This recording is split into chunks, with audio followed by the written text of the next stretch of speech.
শুক্রবার সবার সকাল শুরু হয় কিভাবে?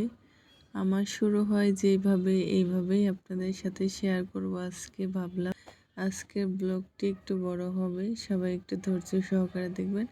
আসসালামু আলাইকুম, সবাই কেমন আছেন? এই তো আমি সকাল সকাল উঠে বাচ্চাদের জন্য, বাচ্চার বাবার জন্য নাস্তাগুলো রেডি করে নিচ্ছি। আমরা যেহেতু 4 জন মানুষ, এই জন্য 4টা ডিম নিয়েছি। তারপরে এই তো বাচ্চাদের জন্য দুধ আর হলো জেলি দিয়ে রুটিগুলো কভার করে নিচ্ছি। আর এখানে মালটা আর শসা নিয়েছি। এগুলো দিয়েই আজকে সকালের ব্রেকফাস্ট শেষ হবে। যাই হোক, এই তো বাচ্চাদের খাওয়াই দাওয়া, তারপরে রান্না করতে চলে আসলাম দুপুরের জন্য। শুক্রবার মানেই সব মহিলাদের প্যারা।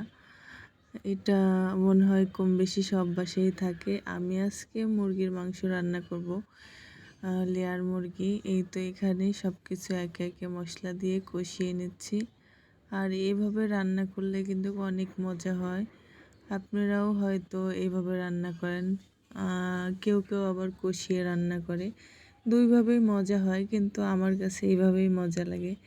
এই তো আমি এখানে মুরগির মাংসগুলো কেটে ধুয়ে পরিষ্কার করে রেখেছিলাম, এখন দিয়ে ভালো করে কষিয়ে নেব। এই ফাঁকে পোলাও রান্না করব। পোলাওয়ের চাউলটা ধুয়ে নিচ্ছি সুন্দর করে। আর আমি গোস্তর সাথে রসুন খেতে খুব ভালোবাসি। আপনারা কে কীভাবে খান জানি না, কিন্তু আমার কাছে রসুন এইভাবে আস্ত থাকলে অনেক মজা লাগে। আর এইদিকে ছিটরুটি বানাবো, তার জন্য গুলাটা গুলিয়ে নিচ্ছি। এই তো মুরগির ডিমগুলো আমার কাছে ঝোলের মধ্যে এইভাবে দিলে খেতে অনেক মজা লাগে। আর এই তো পোলাও রান্না করব, এর জন্য আমি চাউলগুলো ভেজে নেব। চাইলে কিন্তু এখানে আপনারা একটু ঘিও অ্যাড করে দিতে পারেন, এতে করে শাহি শাহি একটা ফ্লেভার আসবে। আজকে আমার কাছে ঘি নেই, তাই আমি দিলাম না। এরপর চাউলগুলো ভাজা হয়ে গেলে আমি পরিমাণ মতো গরম পানি অ্যাড করে দেব। আর গরম পানি দিতে হবে, তা না হলে পোলাওর চাউলটা ঝরঝরে হবে না। এই তো এখন আমি ঢেকে দেব। এখন আমি বলক আসলে কিছুটা লবণ আর ফ্লেভারের জন্য কাঁচামরিচ আর কিশমিশ অ্যাড করে দেব, এতে করে ফ্লেভারটা সুন্দর আসে। এখন আমি সেই গোশতটা প্রায় আমার হয়ে গিয়েছে। এর সাথে আমি স্পেশাল একটা মশলা দিয়ে দেব। এটা আমার ঘরে বানানো জিরা, গরম মশলা আর কিছু মশলা দিয়ে এটা আমি বানিয়ে নিয়েছি ব্লেন্ডার করে। এই তো বাচ্চারা পছন্দ করবে, তাই একটু কালারফুল পোলাও বানিয়ে নিচ্ছি। এই তো পোলাওটাও হয়ে গিয়েছে, আমার গোস্তটাও হয়ে গিয়েছে। এখন আমি এগুলো নামিয়ে রেখে দেব। এখন একটু সিমাই রান্না করব।